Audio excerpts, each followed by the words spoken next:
I declare these proceedings of the 77th commencement of Utah Valley University to be in session. Please remain standing for the posting of the colors by the UVU Air Force ROTC Color Guard and the National Anthem, performed by Ashley A. Shammy from South Jordan, Utah, who is graduating tonight with a Bachelor of Arts in Music with an emphasis in vocal performance.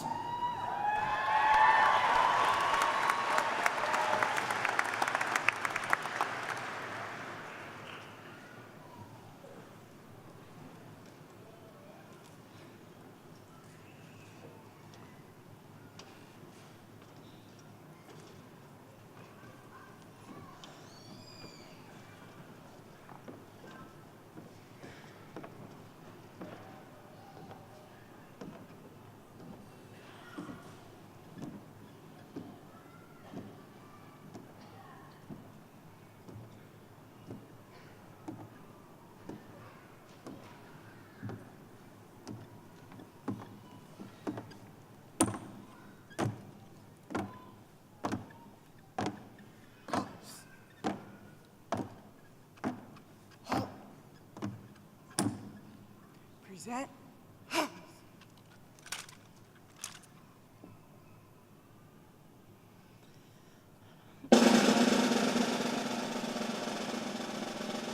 Oh, say, can you see by the dawn's early light what so proudly we hailed at the twilight's last gleaming, praised by stripes and bright stars through the perilous fight? On the ramparts we watched were so gallantly streaming, and the rocket's red glare, the bombs bursting in air, gave proof through the night that our flag was still there. Oh, say does that star-spangled banner yet wave o'er the land of the brave and the home of the brave?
Colors turn. March.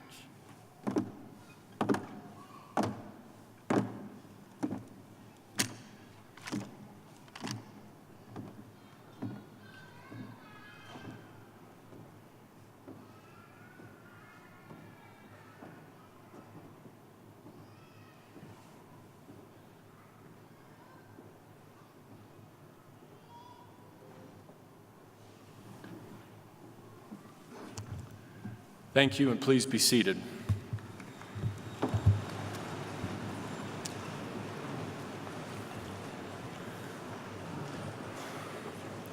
Welcome to Utah Valley University's 77th commencement. Tonight we pay tribute to the more than 6,000 students who combined earned a total of 6,330 degrees and certificates. Not only are you the largest graduating class to date, but you earned more than 1,000 degrees and certificates than last year's class.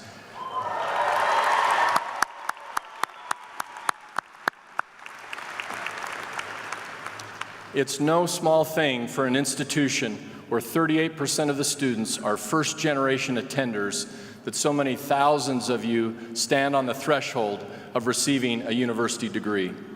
This underscores your tremendous character, as well as the wonderful staff and faculty of this institution who work so hard to make UVU a welcoming platform for everyone to achieve such academic success. Ladies and gentlemen, please join me in an early recognition tonight of our honored students and all those who have helped them achieve their dreams.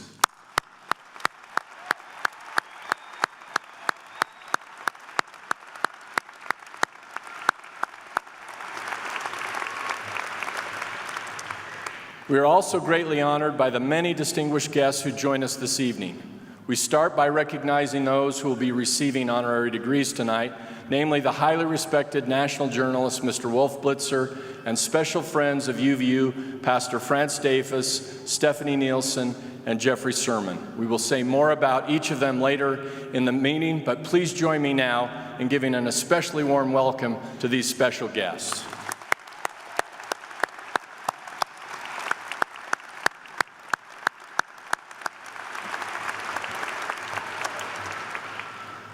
Other notable platform guests in attendance this evening include educational and public leaders from across the state.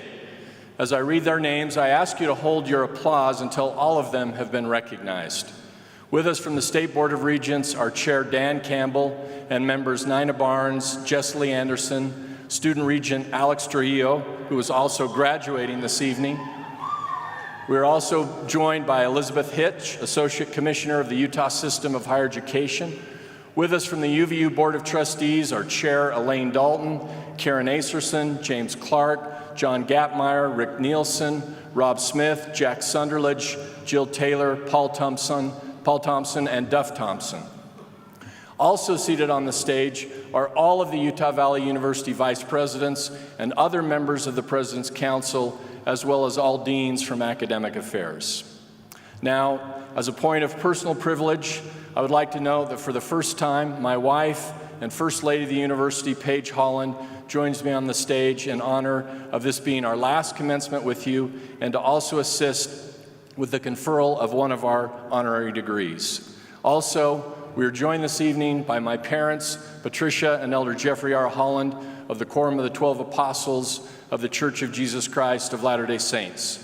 Tonight, Elder Holland has requested that he be allowed to play the role of Grandpa, and he is sitting in the audience with my children, who are also here, though not by choice.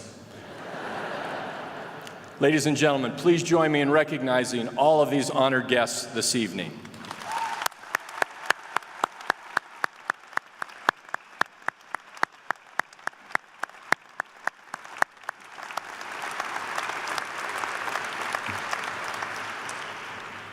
UVU's truly outstanding faculty is represented on the platform tonight by Faculty Senate President Craig Tulane. As a teaching institution, the faculty of UVU delivers the central function of our mission with an extraordinary level of student focus and academic excellence. Of course, this vital academic mission could not be achieved without the active and professional support of our excellent staff, represented here by Shalise Nuttall, President of the Professional Association of Campus Employees. I would like to ask Craig and Shalise and every UVU faculty and staff, wherever you may be sitting, to please rise and be recognized.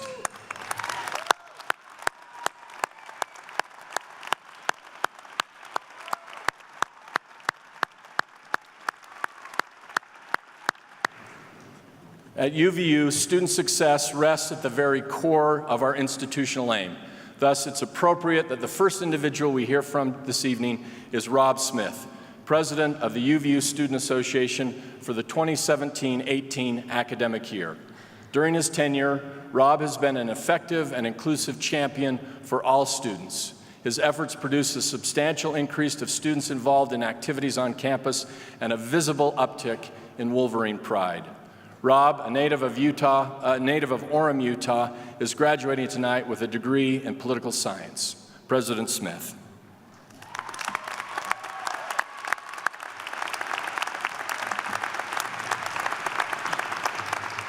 Hello and good evening. As this year's student body president and a fellow graduate, it is my privilege to be with you and address you tonight. Graduations are a celebratory occasion where we get to honor and recognize not only each other, but the people that impacted our lives, helping us get to this point tonight. First, I would like to recognize President and Paige Holland. Their leadership has been instrumental in carrying this university to such great heights. The most important thing that they have done is create a culture in which student success is a priority. Because of their example and their own personal commitment to this core theme, student success has truly become a focal point here at Utah Valley University. So on behalf of past, current, and future students of UVU, I want to thank the Hollands for their dedicated service and their commitment to this great institution. Please join with me in recognizing them.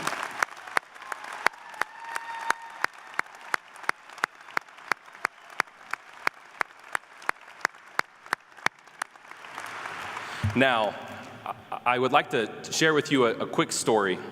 It starts with a young married couple. This couple was very similar to many of us. They were expecting their first child. They were both in school. The husband just starting his time in college to become an elementary school teacher, and the wife finishing up her degree in nursing. Now, as you can imagine, this young couple was very busy and dealing with all the stresses of life. They were newly married, trying to get through school, having a baby, and working to support their young family. When they had their first little girl, they committed themselves to giving that young child the best life they could. Together, they supported her in many ways, one of those being teaching her the value of education and learning, hoping that one day that she would hold it as dear to her heart as they did. They knew that they wanted to provide a way for this child to attend college one day. So although they didn't have much, they began to save their pennies. By the time the husband graduated from college and began his career as a teacher, the family had grown from 3 to 5, adding in 2 more daughters. The pennies were now spread out much thinner across the 3 children, but they maintained their commitment to helping their children pursue an education in the future. A few years down the road, twin boys were added to the family, and one final daughter arrived to round it out.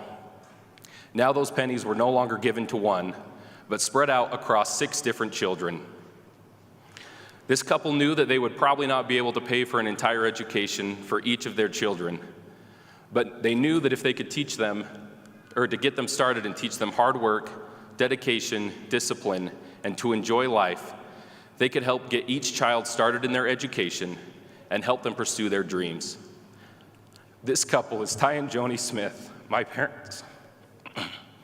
Their deep commitment to education is a moving example to me and has blessed many lives.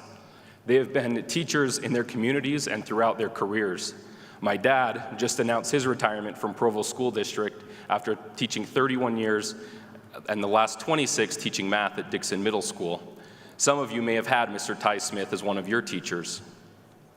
Although only my father was an educator by profession, both parents were committed to teaching at home, even though they both worked to support their family. What started out as pennies has now turned into 6 associate degrees, 4 bachelor degrees, and 1 master's degree, with the likelihood of more degrees to come in the future. As I said, my parents have done much more for my siblings and I than just save their pennies and help us get started into our education. They have taught us how to work hard, to live fulfilling lives, and to pursue success in every aspect of these lives. But those pennies do represent something more than just a small form of currency. They represent 2 people who have done as much as they could and made so many sacrifices to help others be successful. Now, I would dare say that this story is not completely unique in this room. All of us here, myself and you, my fellow graduates, have had people that have done the same for them. It may be parents, grandparents, family, friends, teachers, or mentors that have given you their pennies. And those pennies have certainly come in various forms: financial help, emotional support, advice or direction, confidence to pursue something greater than we thought we could, or even just to talk to someone when life was hard. I know that I have had countless people in my life that have offered their pennies to help me be successful. My amazing wife, Katie, whom I owe a great deal, as she has been a huge support to me while raising our 2-year-old son, Tom, and carrying our future daughter, who is due next month.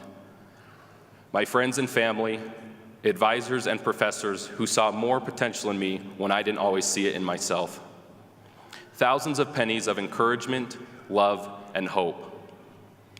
I hope all of us will take the time to think about the people that have helped us get to this moment in our lives tonight, that have given their pennies to help us succeed.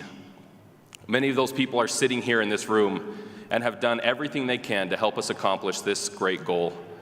Let's give a round of applause to those people sitting around us and honor them for their tremendous service to all of us.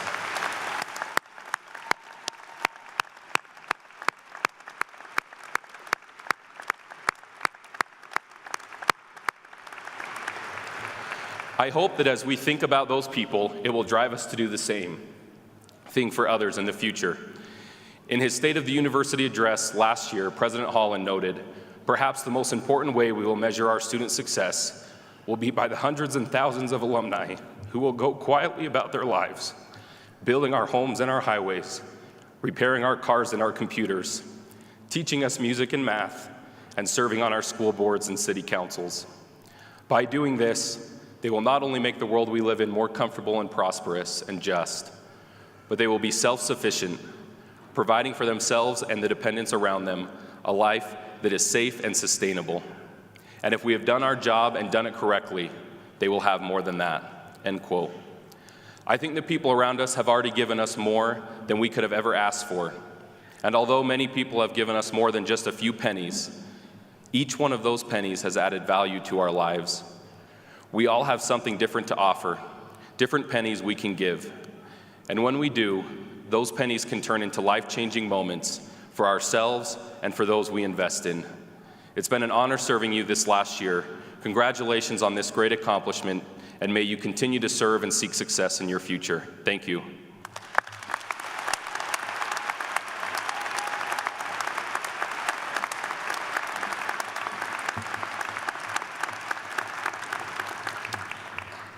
Thank you, Rob, for your moving words and service to your fellow students, and I know for a fact that you have given them many, many pennies during your times of service. We'll now introduce a few more of our exemplary students. Seated on the front row here tonight are UVU's valedictorians for 2018. These students have distinguished themselves through exceptional academic achievement and have been selected to represent the university's colleges and schools, which may name a valedictorian at the baccalaureate or associate's level or both. On pages 12 through 19 in your program, you will find more information about these extraordinary individuals. Valedictorians, will you please rise? Please join me in a round of applause for this impressive group.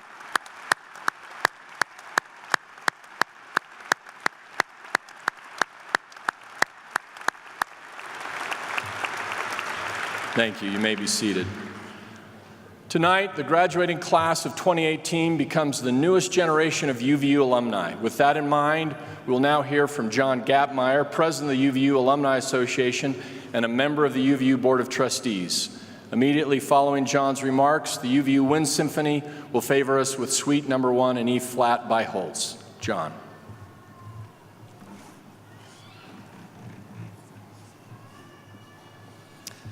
Fellow UVU graduates, as President Holland said, my name is John Gapmeyer and I am the President of the UVU Alumni Association. I wish to congratulate you, not just for today, but for all the days before this one, the hours, weeks, and months, and years that have led to this moment. Each of you should be commended for your commitment to reaching this pinnacle. Today, you stand at the top of the mountain, and I am sure that all those seated around you in this arena will agree with me when I tell you that each and every one of you are an inspiration. Again, I wish to offer you my most heartfelt congratulations. Each year as I get to participate in these graduation ceremonies, I have the opportunity to reflect on what it means to me to be a UVU graduate.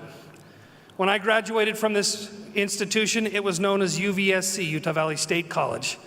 I started here when this school was known as Utah Valley Community College. As an institution of higher education, UVU has come so far, but nothing represents how truly far we have come more so than each and every one of you. Each of you stands today as a testament to greatness. We often hear of the greatness of various universities around the country and the world.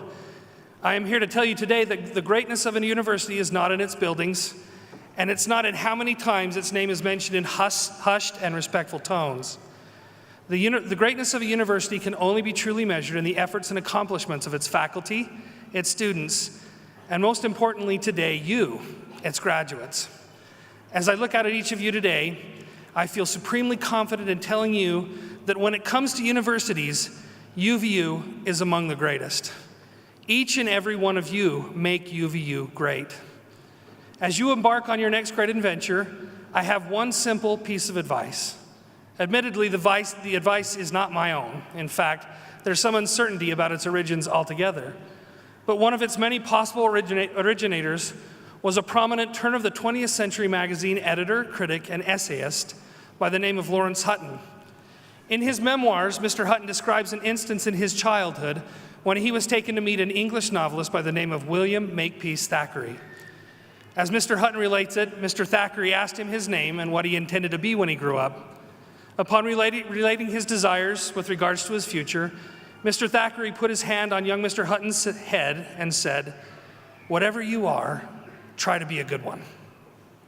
Although I choose to recognize Hutton as its source, regardless of its origin, the message remains a powerful one. Whatever you are, be a good one. As you walk out of this institution today, ready to take on your next challenge, do me one favor. Don't just be good. Be the best that you can be. Remember that as you do so, you represent UVU, your families, and most importantly, yourselves. Actually, don't be the best. Be the greatest that you can be. As president of the UVU Alumni Association, it's now my privilege to administer the Alumni Pledge. This is a long tradition that we've had, and in order to do so, I would ask all of the graduates to please rise.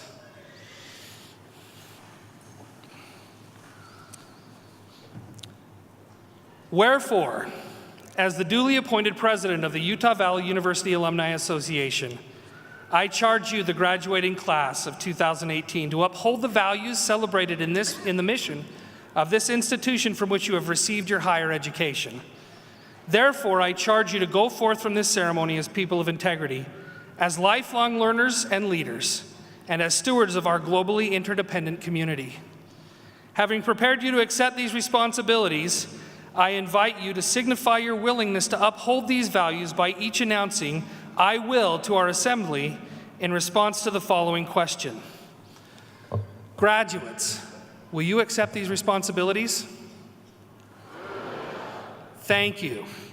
Therefore, on the third day of May 2018, I invoke my authority as the president of the Utah Valley University Alumni Association and officially declare that you are alumni of Utah Valley University and will join with those who have preceded you. Together with thousands upon thousands of graduates, you will always be Wolverines. You may be seated. Thank you.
Well, thank you, President Gapmeyer, and thank you to the Wind Symphony for that truly beautiful music.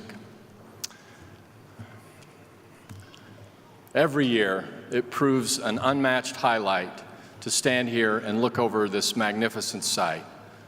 I know what it has taken for you to get here, and I appreciate and admire more than I can convey the courage, determination, and sacrifice you students have demonstrated to reach this pinnacle of educational accomplishment.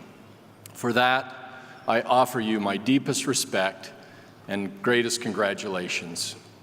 As I see it, and I note this with a smile, your lives are even greater than that fabled man who died and met with the angel guarding the pearly gates of heaven. After the man asked for entrance, the angel quickly thumbed through the book of life, sitting there, and said, "Well, it looks to me like you haven't really done anything that bad, so I'm not inclined to send you down below. On the other hand, it does not appear you've done anything that great either. If you can tell me one great thing you've done in life that we may have missed, I'll let you in." The man says, "Okay, well, there was this time I was driving down the highway when I saw this gang of thugs assaulting someone.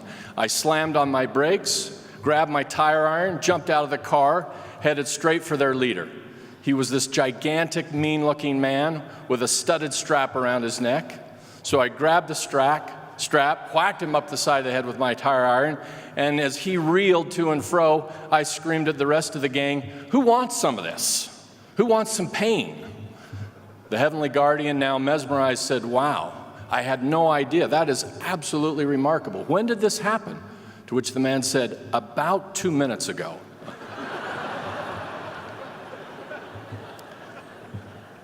Your impressive performance in life has been wiser and more sustained than the gentleman in question. Now, if I were really wise at this point, I would simply follow some choice advice I got just before I gave my first commencement remarks here at UVU. While preparing, I hit something of a blank spot about what to say.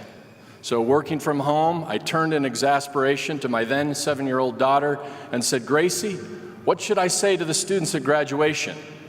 Without missing a beat, she looked up at me and said, "Tell them, congrats, bada bing, bada boom, have a great summer."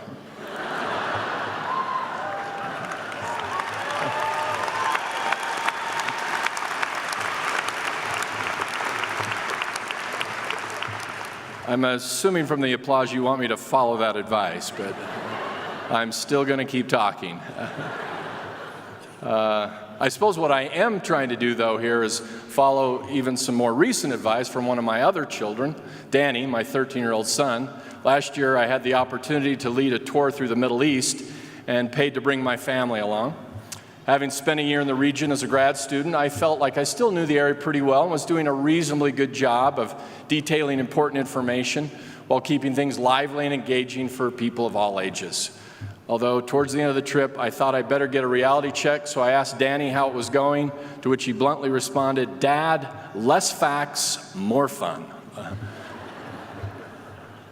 Well, with Grace and Dan ringing in my ears, and following the tradition here at UVU, I will offer some brief remarks before introducing our featured speaker tonight, Mr. Wolf Blitzer.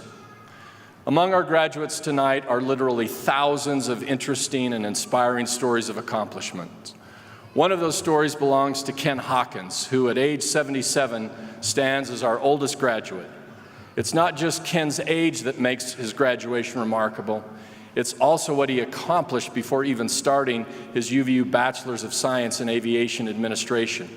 Not only was he an FAA certified master pilot with 50 years of flying under his belt and a perfect safety record, he had 2 published safety manuals, created the curriculum for several safety programs, managed a county airport in Tennessee, and spent 30 years founding and managing the International Aviation College in Nigeria. So, let me pose the obvious questions for Ken. At this age and stage in life, why even bother with a degree, and why UVU? Well, start with the latter. In a recent newspaper article, Ken said he chose UVU because, as a longtime CEO steeped in the industry, he knew quality when he saw it. From Ken's seasoned perspective, the UVU program had a strong national reputation due significantly to our distinctive combining of first-rate academic substance with cutting-edge practical insights and training.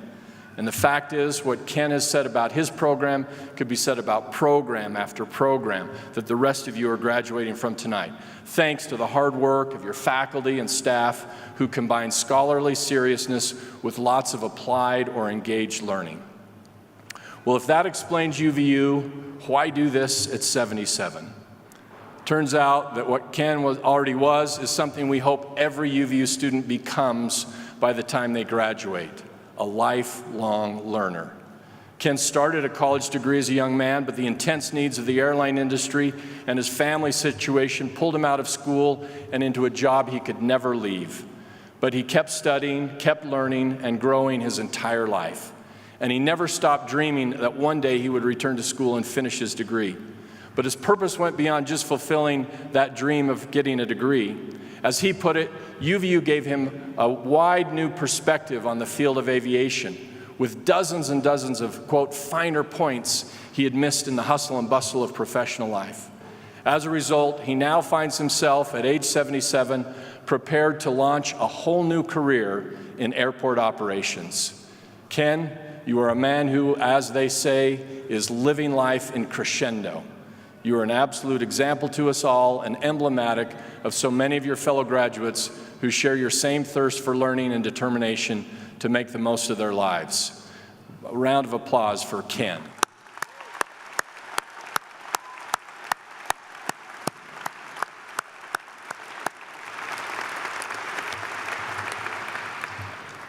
Now, something about Ken's story, perhaps combined with my own impending move to North Carolina for full-time service for my church, has led me to focus the remainder of my remarks on the story of Orville and Wilbur Wright and the birth of aviation. There are, I believe, some universal lessons here for graduates of all ages, ambitions, and intellectual interests. At the turn of the century, Wilbur and Orville Wright were, by most accounts, a couple of brothers from Middle America, Ohio, without, quote, special advantages, unquote, to speak of. The most that could be said of their beginnings is that they had parents who fostered intellectual curiosity and a spirit of hard work. They certainly did not have a genius for every technological advancement in the world around them. As a few automobiles started to appear in the streets near the bicycle shop they opened in Dayton, Ohio, Orville fleeted briefly with the idea that he and his brother should turn their attention to them. But Wilbur, the older brother of the two, talked him out of it, believing that any contrivance that made such a racket and had so many things constantly going wrong with it could never have a future. Fortunately for all of us, they did develop an absolute fascination with what Wilbur called the problem of mechanical and human flight. On May 30th, 1899, Wilbur Wright sat down and penned what David McCullough, the Pulitzer Prize-winning historian and inaugural fellow of UVU's Center for Constitutional Studies, considered not only the most important letter of his life, but one of the most important letters in human history. He wrote to the Smithsonian requesting every important book and pamphlet they had on aviation for a systematic study of the subject. Together, the brothers devoured everything from basic physics to reports on man-made glider experiments to detailed studies of the anatomy and mechanics of different birds in flight. After countless hours of study, Wilbur finally recognized if he ever was really going to learn how to fly, he would have to move from the safety of reading about and watching birds from the fence and mount a machine and become acquainted with its tricks by actual trial. So in a kind of classic UVU engaged learning sort of way, he and his brother decided they needed to blend the best of book study with real-world experience.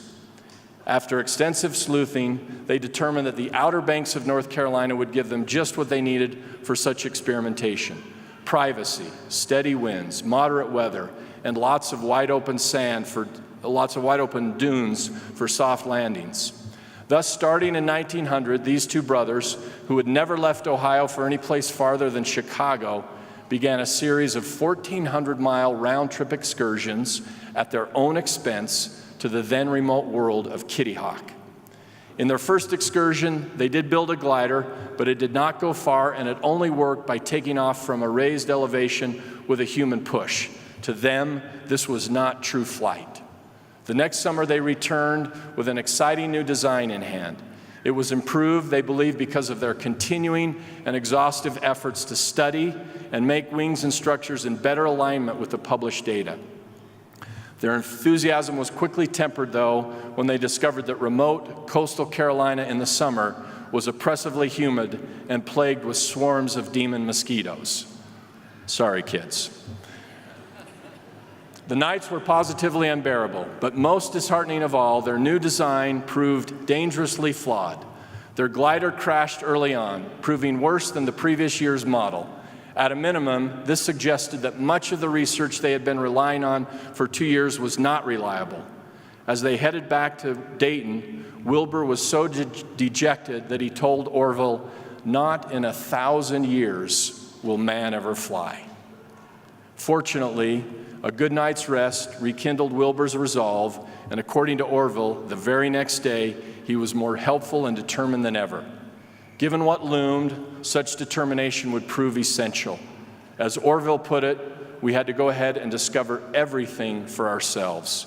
For months, the brothers set aside almost all of their bicycle shop duties and worked day and night, often long past midnight, making and testing 38 different winged surfaces to develop their own, more reliable, data-driven set of conclusions about optimal design.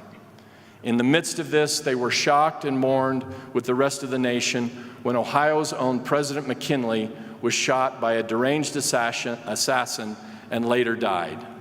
They also faced a growing chorus of naysayers, none more influential than the statement issued by the United States Navy Rear Admiral George Miller in the prestigious North American Review. He said, "A calm survey of certain natural phenomena leads the engineer to pronounce all confident prophecies for the future success of human flight as wholly unwarranted." And those few leading lights who did think flight was possible had more or less thrown their lot in with a large, publicly funded operation that was threatening at any moment to beat the Wright brothers to the punch.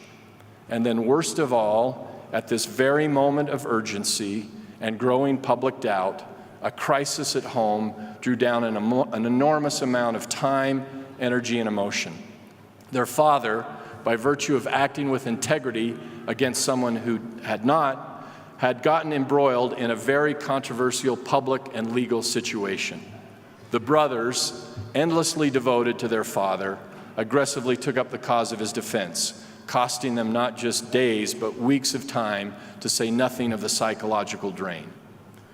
Well, somehow they weathered all of these metaphorical storms, made more progress during a third stint in Kitty Hawk, and later went back for a fourth, but just in time for a series of physical storms to hit. They were feeling more confident than ever about their design and had come with an expertly designed motor and set of propellers, and success seemed more auspicious than ever. But within days of their balmy fall arrival, the weather took an unexpectedly ugly turn with a mix of freezing temperatures and winds roaring up to 75 miles an hour. Unbelievably, by the end of November, a full-blown snowstorm hit the Outer Banks. Building their flyer moved very slowly as the brothers mostly just waited for a window to test their best craft yet. Finally, on the morning of December 14th, 1903, everything seemed ready. Having won the coin toss, Wilbur assumed command of the controls, lying flat on his stomach in the center of the wingspan. Unfortunately, during takeoff, he pulled the rudder too hard, sending the flyer almost straight into the air. In response, he overcompensated, immediately crashing the flyer into the ground. But 3 days later, with repairs made, the brothers were ready again. On the morning of December 17th, Orville and Wilbur hoisted a large white bedsheet, which was a signal to the local townsfolk to come, help, and observe. Only 5 showed up. It was bitter cold, and gale-force winds were blowing over 25 miles an hour. For a project so ill-fated for so long, these hardly seemed the conditions to expect revolutionary success. But you see, early on, these brothers learned a critical lesson from their voracious study of the fowls of the air. Recorded in big, bold relief in Wilbur's study journal was the idea, no bird soars in a calm. Were conditions less than optimal that morning of December 17th, 1903? Of course they were. They were nearly always less than optimal the entire 4 years of the project. But no one was waiting for calm that day. It was time to fly. Despite headwinds gusting in his face, Orville took his turn at the controls with the engine running. At exactly 10:35, he slipped off the restraining rope and, for the very first time in human history, a piloted machine took off under its own power in the air in full flight, sailed forward with no loss of speed, and landed at a point as high as that from which it started. Orville could only sustain the flight for 12 seconds, sailing only 120 feet.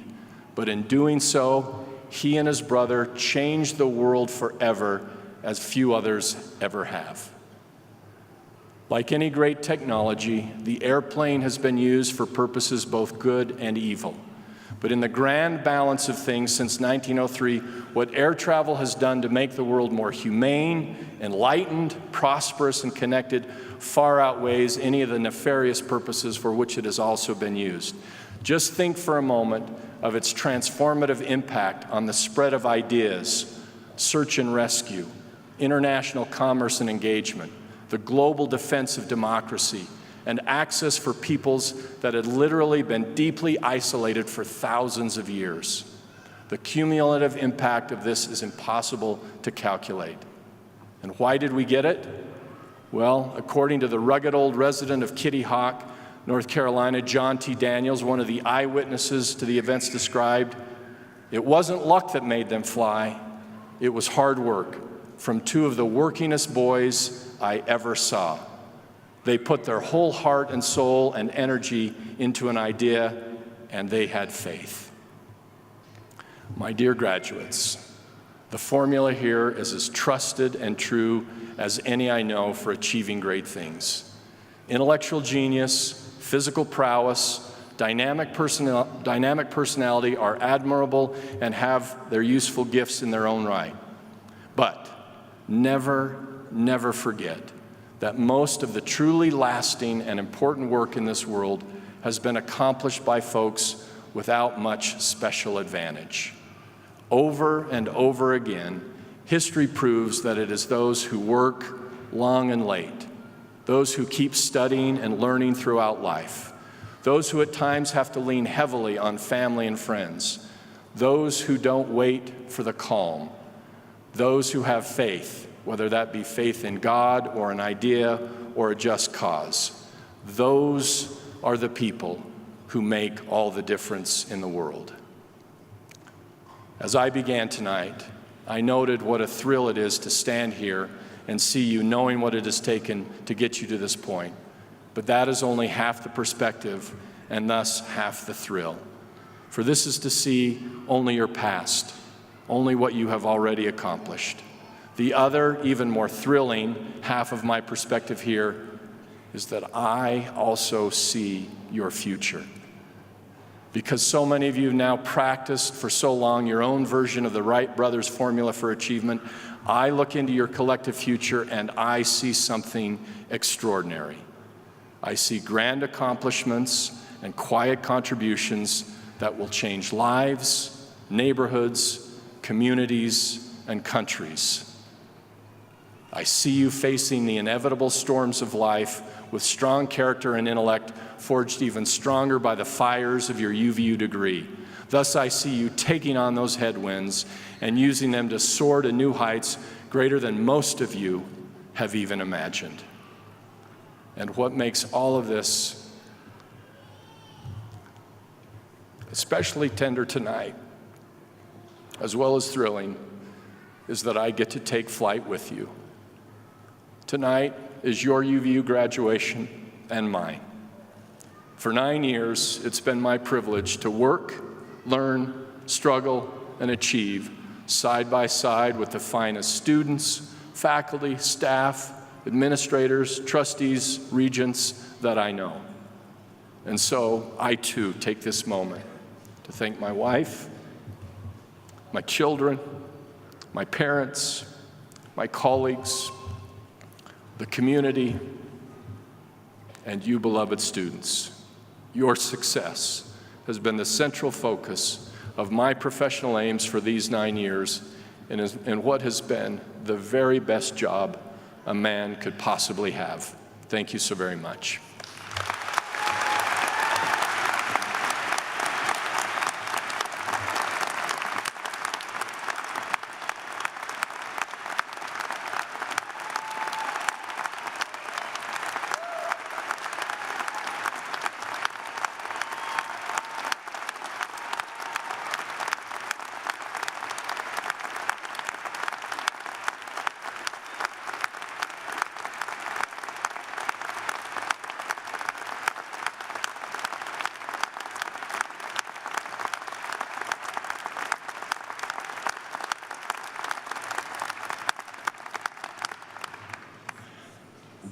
Thank you so very much. It's a signal honor for me to now introduce our featured speaker for tonight's ceremony.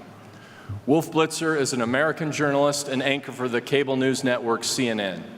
Wolf was born March 22, 1948 in Augsburg, Germany, and moved to upstate New York as a child. Upon graduating from Kenmore Senior High School in Buffalo, Wolf entered the University of Buffalo, where he received a BA in history. After earning an MA in International Relations at Johns Hopkins University in Washington, he began reporting on politics and international affairs from Tel Aviv, Israel. In 1973, he returned to Washington and worked there until 1990 when he joined CNN as the network's military affairs correspondent. He hosted a Sunday morning interview series from 1998 to 2009 before being named anchor of CNN's The Situation Room in 2005. Wolf's career has been an exciting, storied affair, interviewing many of the top influencers and leaders of the world and documenting some of the most important and dangerous events of recent history, doing so with unfailing poise and sincerity, even in the most trying of situations. Please join me now in watching a short video about this very remarkable life, after which Mr. Blitzer is invited to address us. We want to welcome our viewers in the United States and around the world. I'm Wolf Blitzer. You're in the Situation Room. Yeah, you can tell everybody, I'm the man, I'm the man, I'm the man. Happening now, happening now, happening now. Breaking news happening now. With us now to discuss the massacre report is Wolf Blitzer. We're here in Oklahoma City. It must be so amazing for you. The fact that I spent so many years in prison is part of my life.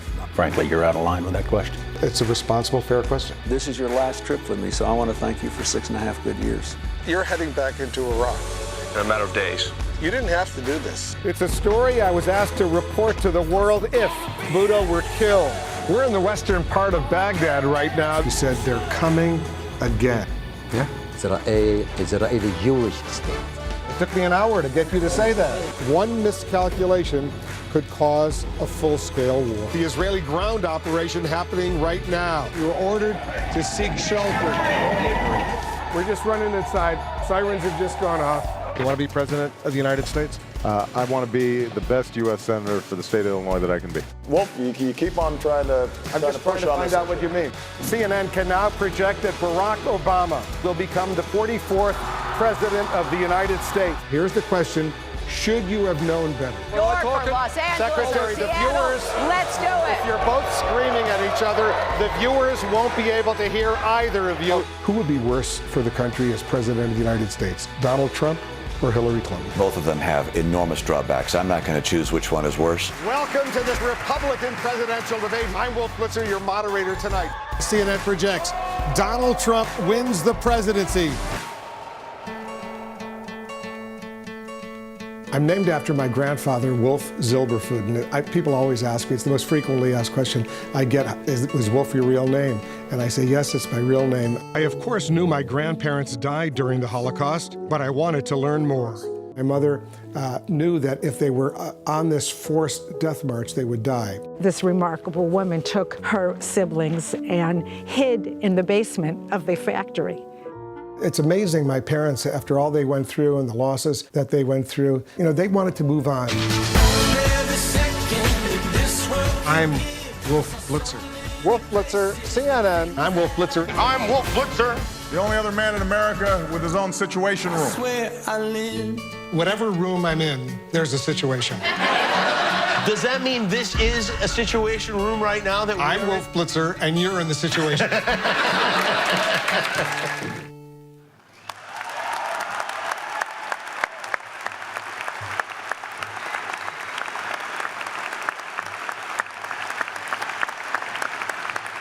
Pretty cool video, isn't it?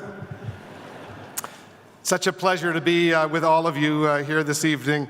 What a beautiful campus. I toured this place all day today, met many of the students, the faculty, the administrators. You grads, the class of 2018, you are so special. First of all, give yourselves a big round of applause.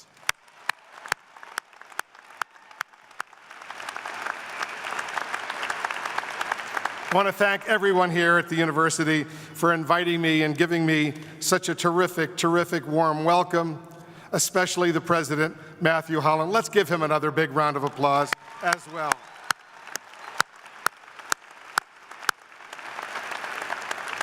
He really is an amazing man, an amazing leader, and all of us, President Holland, wish you only the best as you head to North Carolina. It will be an exciting new adventure for you and for Paige, for your family, and we are thrilled that this next chapter in your life will be so great as well. I also want to give a special shout out at this moment to an esteemed member of the UVU family, my longtime senior producer, Jill Chappelle Adley, who is here with us today as well. She's worked with me at CNN for about 15 years right now. She puts the terrific education she received here at this university to good use every single day at CNN, helping me look good on the air. She books smart, important, interesting guests. Jill, on behalf of all of us, wherever you are out there, thank you so much. Let's give Jill a round of applause as well. She's from Utah, a very, very special place. Even after all these years as a TV anchor, I still consider myself to be a pretty good field reporter, and I've been doing some research on this excellent university. And you've received many honors, well-deserved, of course, but there's one that made me a little envious. I learned that UVU's Ballroom Dance Company won the first ever college dance championship on Dancing with the Stars. And I have to admit, I was impressed. Why was I impressed? I was, of course, asked, and I'm being very serious, I was once asked to be on Dancing with the Stars, but I declined that invitation. I turned it down. Even though I do like to dance, I'm pretty sure no one wants to see me do the tango. Not even my wife. Hip-hop dancing, on the other hand, that's another story. I tried it. I like it. I see your faces. Some of you are doubting this. You look a little skeptical. So if you want proof, go to Google, check out my dancing on The Ellen Show, and you'll be impressed, I can assure you. I once also was on the BET Soul Train Awards, and Dougie Fresh taught me how to do the Dougie. Go to Google, you'll see that as well. Let's give me a big round of applause.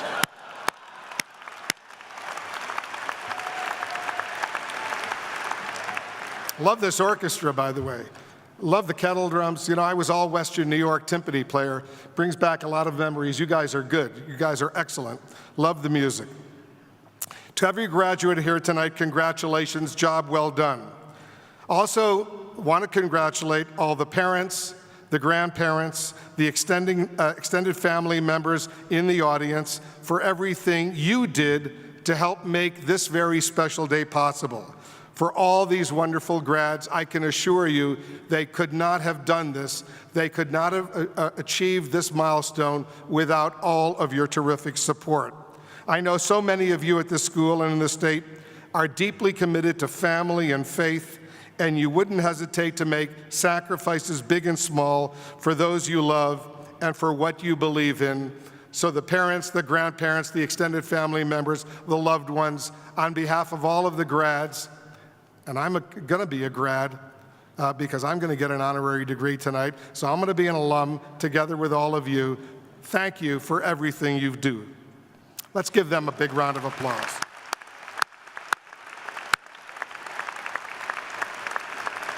I certainly understand the commitment from your family and your parents, your grandparents.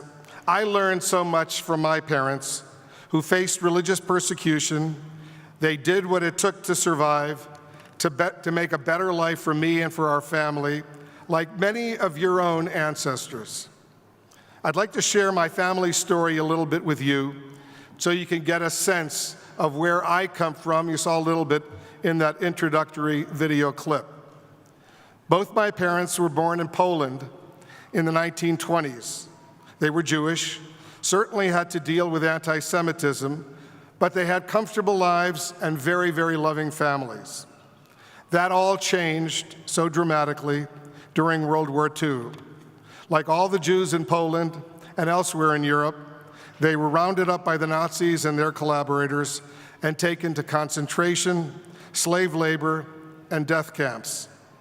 My dad was young and strong and was forced to move from one slave labor camp to another, spent about 4 years in 12 different camps. He survived, but his 2 sisters and 2 brothers did not. His parents, my grandparents, were murdered at the Auschwitz death camp.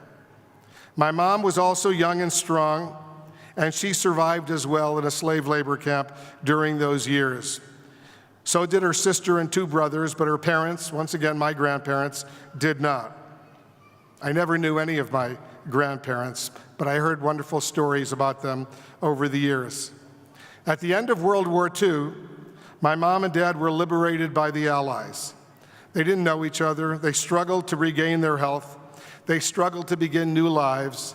And like all Holocaust survivors, they went around looking to see if any of their friends and relatives survived as well. In the process, amazingly, my mom and dad met each other on a train after the war as they were searching to learn about the fate of their loved ones. They quickly fell in love and got married. A U.S. Army chaplain, a rabbi, officiated at their very modest little ceremony in Augsburg, Germany, which was then under U.S. military control. And it wasn't long before my older sister and I came into the picture. One day, my dad was walking on the streets of nearby Munich and saw a very, very long line. My dad often told me that in those days, when you saw a long line, you immediately went to the end of the line. There must be something good at the end of the line, he said. Why are all these people waiting? So there must be something good. So he stood in line, and after about a half an hour, he asked the woman ahead of him, he said, "Fräulein, why are we waiting in line?" The woman said, "Visas." My dad said, "Visas? Visas for what?" "America," she said. My dad couldn't believe it. Could he and his family really get visas to come to the United States? The answer was yes. The House of Representatives and the U.S. Senate had just passed what was called the Displaced Persons Act of 1945, authorizing 400,000 visas for displaced persons or refugees, many Holocaust survivors. President Truman signed the legislation into law. My dad signed up when he got to the top of the line, signed up his family as well as his one surviving sister, my mom's sister, 2 brothers, and before too long, they got the good news that they could resettle in the United States. And they were told where they would resettle. All of these displaced persons were told where you were going, to what community, to what city. My mom and dad were told they're going to Buffalo, New York, in upstate New York. And that's where their new life started, a wonderful new life. They were given this wonderful new chance by the people of the United States to come to this country, to start all over again, and see what they could do. My mom and dad always spoke of the great people of Buffalo who so warmly welcomed the newcomers to the community. They went out of their way to help, and my dad and my mom were always so grateful. Still, it wasn't easy. They struggled with a new language. They struggled with new jobs. But my mom and dad were very smart, they were very determined, they worked hard, and they did just fine. My dad first worked at Bethlehem Steel, hated it, got a job at a deli, hated that, but eventually, through some friends, went into the home building business, and he was good at that. And my dad eventually became a very successful home builder in Western New York. In fact, he and his partners had the largest single-family home business in Western New York. They were very successful, very proud, and it was really a wonderful story. It was the American dream that they achieved. My parents, may they rest in peace, my mother died last summer at the age of 95. They were always so appreciative of everything this country had to offer. They loved the United States so much and were the most patriotic Americans I ever met. When I was growing up in Buffalo, we almost always had an American flag flying outside our house. Patriotism, family, country. Members of the class of 2018, I urge you to remember those values as you head out into the world to build your careers and your lives. Sure, this day today is about you, and you should enjoy it. You have every right to do so. What a great accomplishment. And I know you're thinking about how to celebrate tonight. You're also thinking about getting your first job, your future, whether that means a new adventure in a new place, or even a temporary stay in your parents' basement while you're getting started. But I hope my words today inspire you a bit and challenge you a bit, always to remember that we are all part of something bigger. As children, as parents, as neighbors, as citizens of this nation, in the most divisive of times, that is something that can unite all of us. My parents taught me, by example, to love our country and to be proud to be an American. This is the greatest country in the world. Yes, we have many problems, and there are so many improvements we can all make, divisions we can hopefully heal. But we also have so many blessings and so many freedoms, including two that I particularly treasure: the freedom to practice our faith without interference and the freedom of the press. Appropriately, today marks World Press Day, when we advocate the protection of journalists and the strengthening of press freedom. Unfortunately, journalists worldwide are threatened, are attacked, are murdered. Let's remember those courageous journalists who work so hard in very, very dangerous places simply to inform us. They risk their lives so we know and we can learn what's going on, and I am so grateful to them for what they do. Let's give them a big round of applause.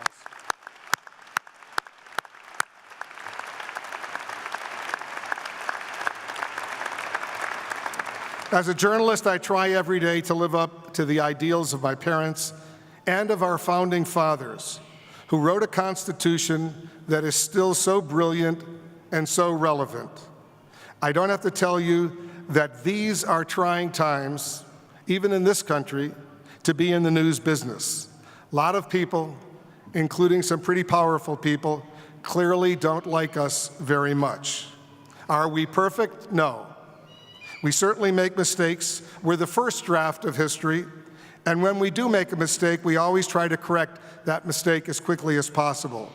Our goal is to report the news fairly and accurately, to inform people in a responsible way, and in the process, do what the U.S. Constitution wanted us to do: hold our elected officials accountable. That's why we have freedom of the press.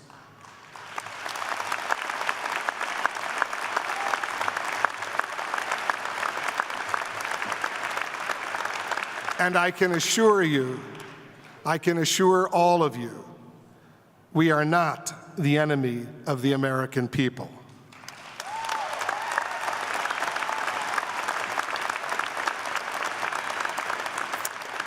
I hope this story helps people understand that this journalist, so many others, we love our country, and we only want the best for our country. Wherever I am almost every day, I think of my parents, I think of my grandparents whom I never knew, and all they endured. Perhaps even more so now that I myself am a grandfather. And if I run into you, beware, I might pull out some photos of my grandson at any moment. My family and my country are such a huge part of who I was as a young man and who I am today. Two little bits of advice for all of you, the class of 2018. Take advantage of your passion. Do something that you are passionate about. Enjoy what you are doing. Get up in the morning and look forward to your job. Because if you do something you're passionate about, guess what? You're going to be much more successful as opposed to getting up in the morning and dreading what you have to do. If you can achieve that, if you can combine your passion with your livelihood and your interest, trust me, you're going to be a lot happier, you're going to be a lot more successful. As a young boy in Buffalo, I was always passionate about the news. I was a news junkie growing up in Buffalo, read the Buffalo News every day. Page 2 was international news. Looked for exotic stories with international datelines. I loved it. And the fact that today, all these years later, I get up in the morning and I'm still passionate about being a journalist. I'm still a news junkie. I would have been a news junkie if I'd become a lawyer or a doctor or an accountant or a hedge fund guy. I would have still been a news junkie. The fact that I can be a news junkie every single day, get paid for it, that's a blessing. Second piece of advice. Go ahead and give me a round of applause for that.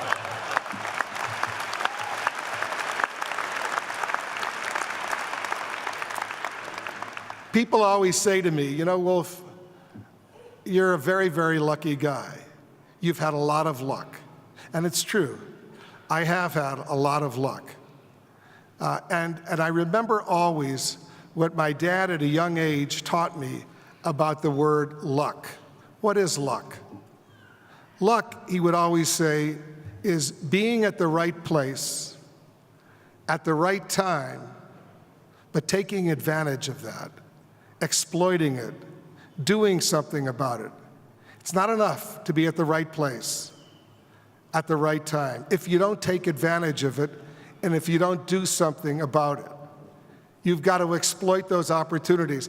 I was a young reporter. This week, by the way, I'll be celebrating my 28th anniversary at CNN.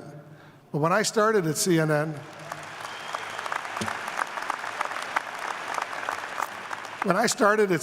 on May 8th, 1990, that was my first day. I was the Pentagon correspondent, the military affairs correspondent for CNN, and it was a period that the Cold War was ending. Military was being shrunk a bit. I thought it was going to be an easy, quiet beat, but a few months later, August 1st, 1990, Saddam Hussein invades Kuwait. The first Gulf War, Operation Desert Shield becomes Operation Desert Storm. The U.S. deploys 500,000 troops to the Persian Gulf. CNN is the only 24/7 cable news network. Everybody in America, everybody indeed around the world was watching CNN, and I was on the air a lot because I was the military correspondent. And people say to me after the war, you know, you were so lucky. And I became, quote, famous as a result of my coverage of that war. I said, you know what? I was lucky because I was at the right place, the Pentagon, at the right time, a war. But I got to tell you, I worked hard. I worked my off. And I had luck as a result of that. So my advice to you, second piece of advice, you want luck? Be at the right place at the right time, take advantage, and do the right thing, and work your off. So graduates, take some time on this special day to hug your mom, to hug your dad, to hug your grandparents, and all members of your family and your loved ones. Thank them, not just for this great graduation, not just for the great graduation gift I assume many of you are going to get, but for the love they've given you your whole life, for the guidance they've given you your whole life, for the ways they've made you who you are today. I wish all of you the very best, as each of you begins your very, very special journey. To the class of 2018, congratulations. I can honestly say you are about to begin a wonderful new adventure. Thank you so very much for inviting me to share this amazing day with all of you.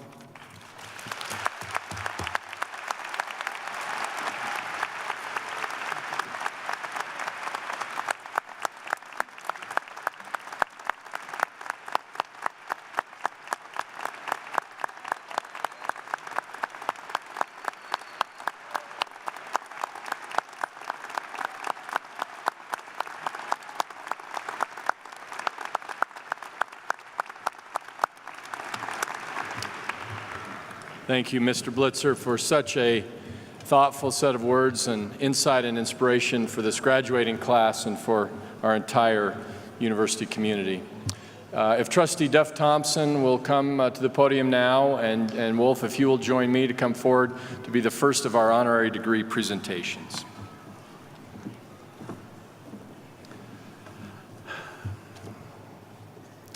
Whereas Wolf Blitzer has established himself as a world figure in the public presentation of information on topics of national and international concern and importance, and whereas he has undertaken rigorous study of journalism and world affairs through the pursuit of baccalaureate and postgraduate degrees at the University of Buffalo and Johns Hopkins University, respectively, and whereas he is engaged in thoughtful, immersive reporting of the highest caliber for renowned agencies such as Reuters, the Jerusalem Post, and CNN, and whereas he has served as a steadying voice for the American people in the midst of historic national and international crises, including the Oklahoma City bombing, the tsunami in Southeast Asia of 1999, the terrorist attacks of September 11th, 2001,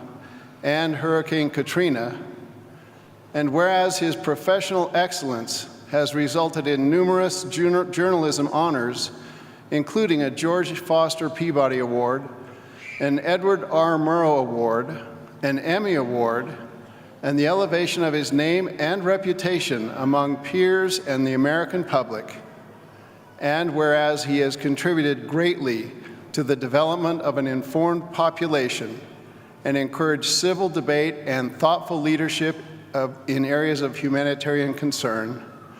Therefore, be it resolved that the Board of Trustees of Utah Valley University hereby confers upon Wolf Blitzer the Honorary Doctorate of Humane Letters, realized this 3rd day of May, 2018 in Orem, Utah.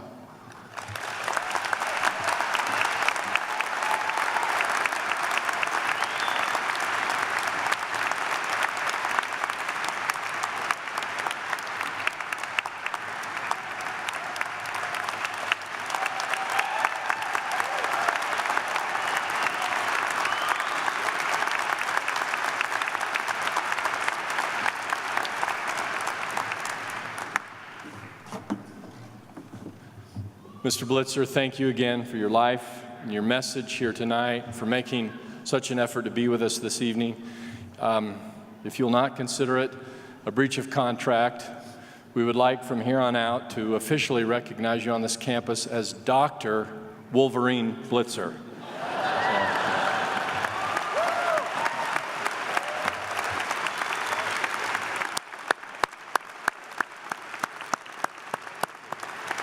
We're honored by your investment in us and our students. I now invite Trustee Jill Taylor to assist in awarding Reverend France Davis an Honorary Doctorate of Education. Pastor Davis, will you and Trustee Taylor please come forward? Although before each of these remaining 3 honorary degrees is presented, we'll watch a short video introducing each honoree. Reverend France A. Davis has devoted his life to the service of others. He earned degrees in Afro-American Studies, Arts, Humanities, Rhetoric, Religion, and Philosophy. He holds 2 master degrees, Mass Communication and Ministry. During the 1960s, Pastor Davis participated in the Civil Rights Movement, marching from Selma to Montgomery, Alabama. He met Dr. Martin Luther King Jr. and was instrumental in getting a day named for Dr. King designated as an official holiday. Since 1974, Pastor Davis has been the pastor of the historic Calvary Baptist Church in Salt Lake City. From 2008 to 2017, he served as a member of the Utah State Board of Regents. He was also a vice chair of the Regents and oversaw much of the expansion at Utah Valley University. He supported UVU's inclusion initiatives, guest speakers, and other important university functions. He and his wife, Wileen, have 3 children, 4 grandchildren, and 1 great-grandchild. As part of the 2018 commencement, UVU is pleased to bestow upon the Reverend Franz Albert Davis the Honorary Doctorate of Education.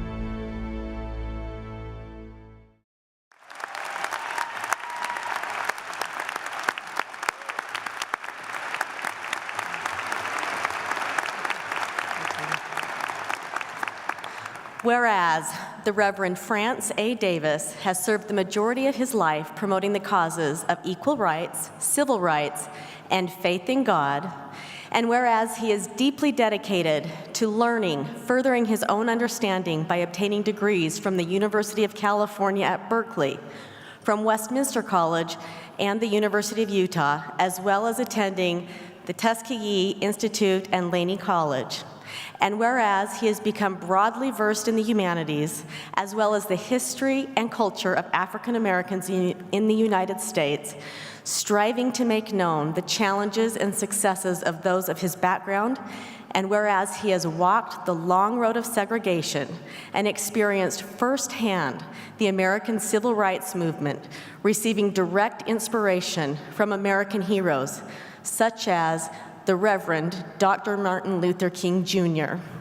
And whereas he shares his insights and personal story again and again with classrooms and congregations, large and small, and in the written word, and whereas he has served as a member and vice chair of the Board of Regents for the Utah System of Higher Education, an adjunct professor, the founder of a college and career experience for young African American students known as Expect the Great, and has been a tireless advocate for educational opportunity for all students, including those historically underrepresented.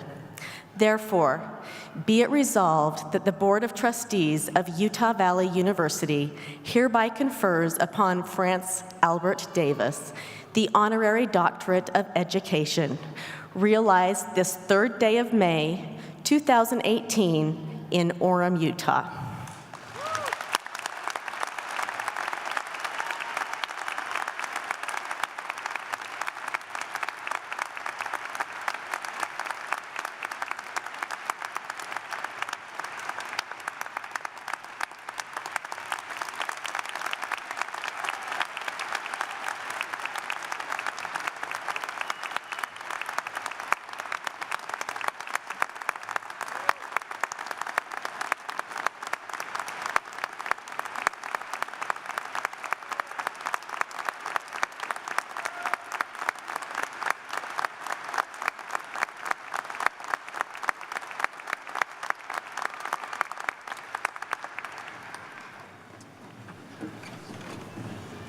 Pastor Davis, thank you for your tenacious pursuit of justice dating all the way back to your courageous march in Alabama.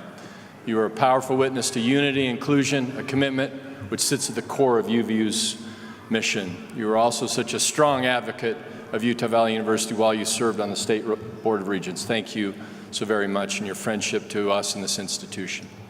I now invite Trustee Chair Elaine Dalton and UVU's First Lady Paige Holland to assist in awarding Stephanie Nielsen an Honorary Doctorate of Humane Letters. We'll watch the video.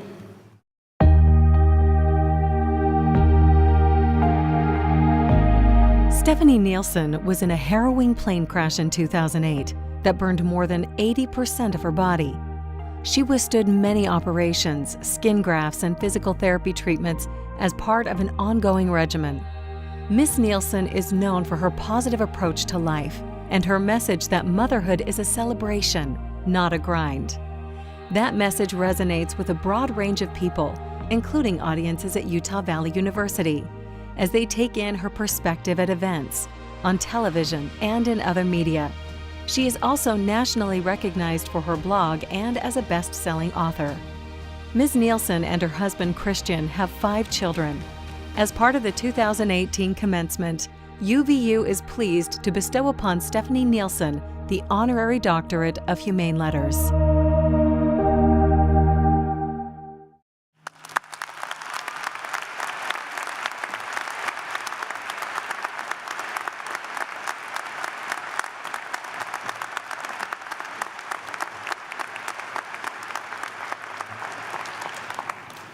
Whereas Stephanie Nielsen recognized the powerful role she could play in empowering women in our society through championing their roles as mothers, caregivers, and community anchors, and found an engaging, interactive blogging platform for her voice.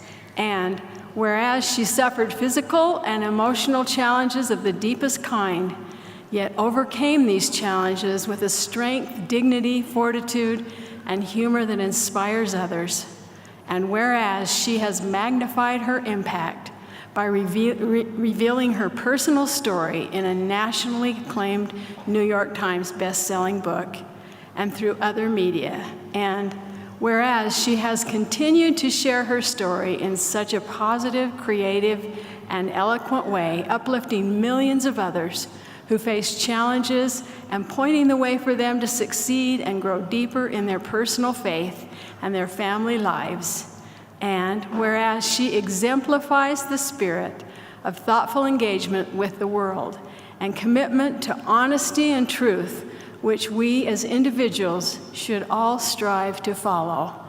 Therefore, be it resolved that the Board of Trustees of Utah Valley University hereby confers upon Stephanie Nielsen the Honorary Doctorate of Humane Letters, realized this 3rd day of May, 2018, in Orem, Utah.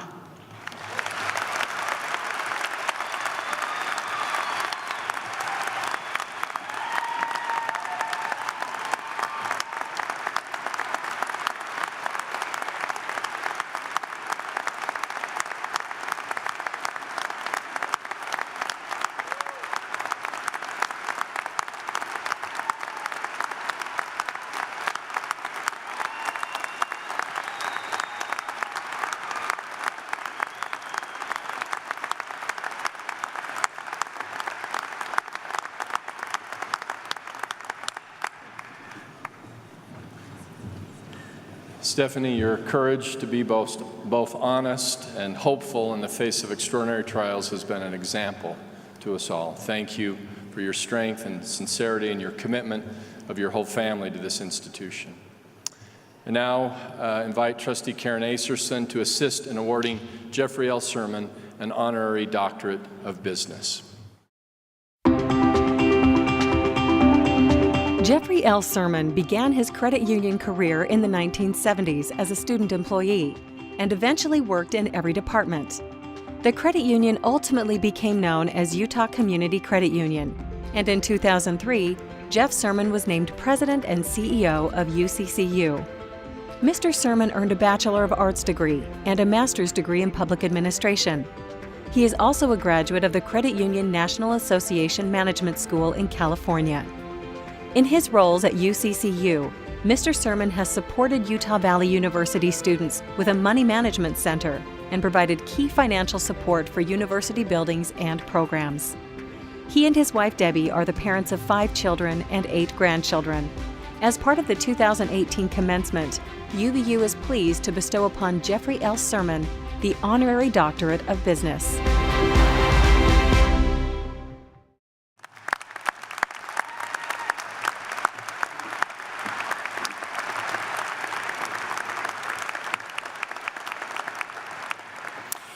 Whereas Jeffrey Lynn Sermon dedicated his career to building and leading Utah Community Credit Union, a financial institution committed to the value of people over profits, serving for the past 15 years as President and Chief Executive Officer, and successfully leading UCCU through the Great Recession and through significant asset growth from $400 million to $1.2 billion, serving 170,000 members. And whereas in his role as CEO of Utah Community Credit Union, he has fostered a deep and lasting relationship with Utah Valley University, including the development and implementation of the innovative one-card student ID program, the establishment of the UCCU Money Management Resource Center, which provides peer-to-peer financial counseling for UVU students, and the financial support for buildings and programs across the campus, including the UCCU Center, where we now gather, and UCCU Ballpark.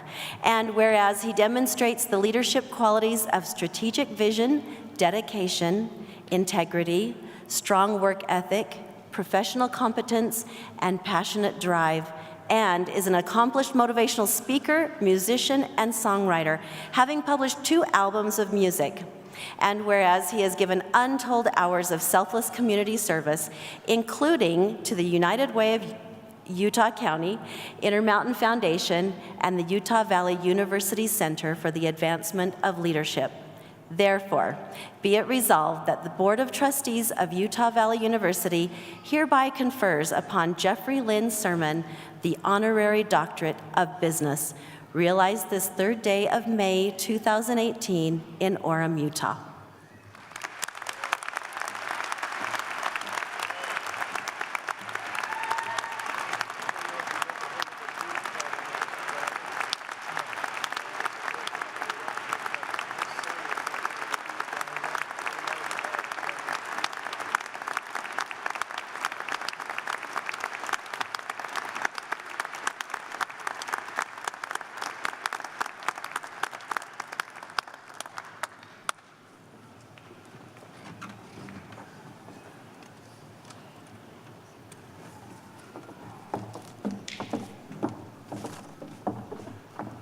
Thank you, Jeff. What a powerful reminder you are that though even one must evolve with the changing times, one should not compromise his principles or sacrifice his goodness of spirit in the process. Thank you for all you and UCCU have done for this institution. And now, ladies and gentlemen, it is time for the main and highest purpose of tonight's proceedings. The presentation of student candidates for degrees. Dr. Jeffrey E. Olson, Senior Vice President for Academic Affairs, will now join me and present the candidates for graduation.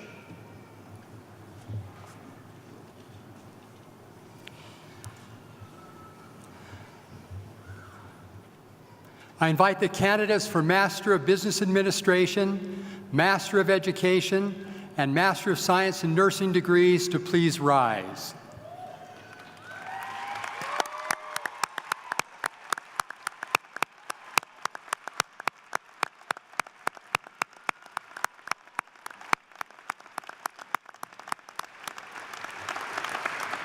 Candidates, please remain standing as you are joined by the undergraduates. Candidates for Bachelor of Arts, Bachelor of Fine Arts, Bachelor of Music, Bachelor of Science, and Bachelor of Social Work, would you please rise?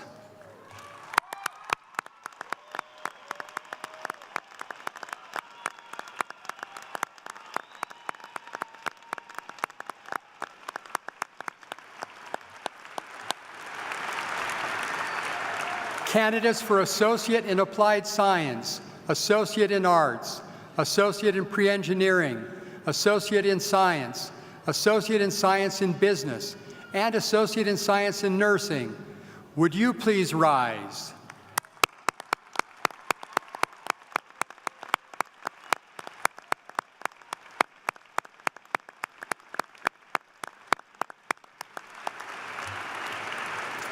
Would all other candidates for diplomas, certificates of proficiency, and certificates of completion please stand?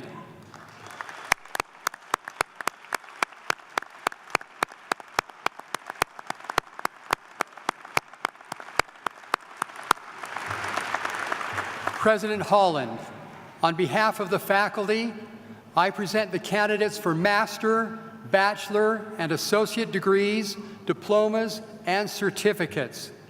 These candidates have completed all requirements for their respective degrees, diplomas, and certificates, and the faculty has approved their candidacy pursuant to the final completion of all of their requirements. President, I now recommend that the appropriate master, bachelor, and associate degrees, diplomas, and certificates be awarded to them. Thank you, Vice President Olson. Candidates, you have fulfilled all requirements for the appropriate master, bachelor, and associate's degrees, diplomas, and certificates, and have been recommended by the faculty for graduation. By virtue of the authority vested in the Utah State Board of Regents and delegated by them to me, I hereby confer upon you the appropriate degree, diploma, or certificate. You may now move the tassels from your right to the left side of your mortarboard to indicate your graduation from Utah Valley University.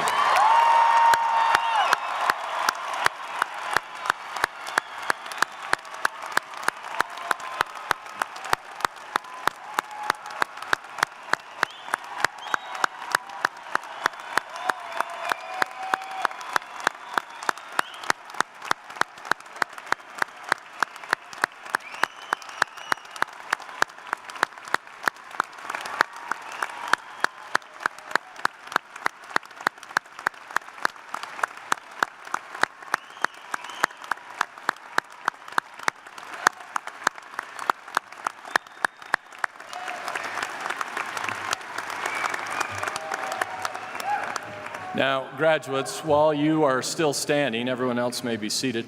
While you're still standing, I think this would be the perfect opportunity for you to acknowledge your family, friends, and faculty with a round of applause for all of their support and encouragement to you.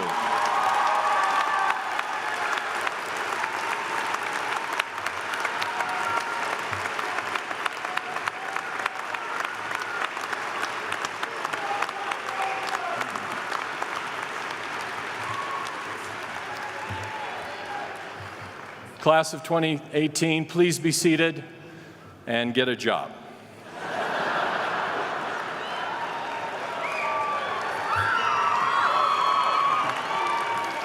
Again, congratulations on a job well done and honors rightly deserved. We hope this night will always serve as a source of inspiration and direction on your way to the bright futures that are now well within your grasp. To all our guests this evening, I want to again express my thanks to you for gathering for this important celebration. As we close, may I ask all of the audience to remain seated as our platform guests exit the stage and begin the recessional. We then invite the graduates to join the recessional and ask the rest of the audience to please remain seated until all graduates have left the arena floor. Thank you again for sharing this wonderful moment with us tonight. Good evening.